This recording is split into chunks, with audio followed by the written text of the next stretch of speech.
Turkish authorities arrested leaders of the country's main pro-Kurdish opposition party.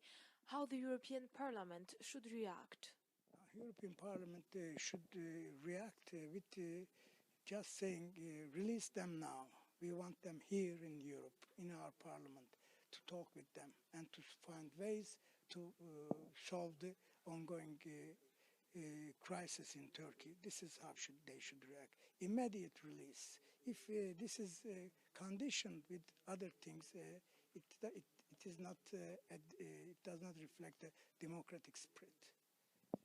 President Martin Schulz said the action of Turkish authorities call into question the basis for the sustainable relationship between the European Union and Turkey. Do you agree with this statement?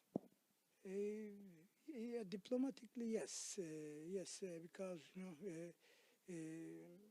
membership negotiations is not a one-sided issue.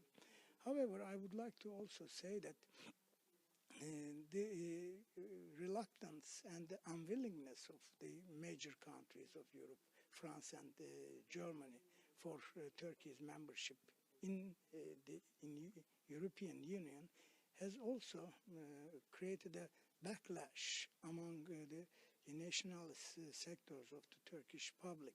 Therefore, many people are now happy with what Tayyip Erdogan is doing in face of Europe. He is saying that, okay, these people are, playing with us for the last 5 decades, and they are not serious. They do not want to really negotiate with us. They do not want to open the doors. Then many people say that, yes, you're right. So I think that Europe should both criticize Turkey, but also to come with more open policies regarding Turkey's membership in the EU, because democracy is not the only issue, we know. Also culture, also different values is a problem in face of European approach to Turkey. So there should be a more inclusive approach, then we can have a broader space for fighting for democratic values. One of HDP members said that Turkey's ruling party did not hesitate to bring the country to the edge of a civil war. Can we say that what Turkey lives today is the beginning of a civil war? A civil war is, of course, a very serious term, a very serious word.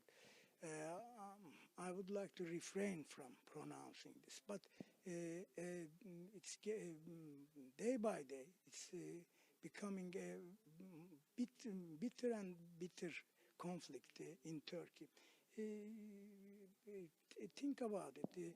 If you jail the reporters and editors of a newspaper for what they have written on the headlines of this newspaper, 9 of them in one night, the followers, the readers of these newspapers would think that this government is an enemy of us. So they should think in enmity. Therefore, yes, the situation is becoming more and more tense and fragile. I wish we can refrain from what you said.